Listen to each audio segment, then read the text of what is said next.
You talk about the IKEA effect of building relationships in your book. Yeah. Can you tell us a little bit about that? Yeah, I mean, there's actually a story about Ben Franklin. He wanted to. There was a particular opponent that he was dealing with in Congress, and he, in order to build a relationship with him, Ben Franklin actually tried something different, where he asked to borrow a book, right? And by borrowing that book, of course, the other person, who wasn't rude, he lent him the book, and from there they were able to actually build a deeper relationship. And what that story tells us is that if we want to build a relationship with someone, maybe one of the ways is to actually ask something of them first, right?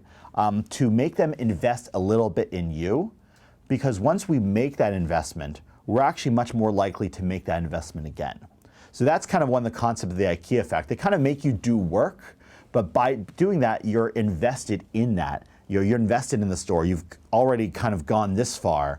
You might as well pick up a few more items, for example. And so that's a neat trick, and it's a little scary to try, if you want to work with someone, to ask something of them. But people actually like helping out. People like giving advice. People like feeling appreciated for something they do. And so that act of going and requiring some investment of them, however small, can actually go a long way.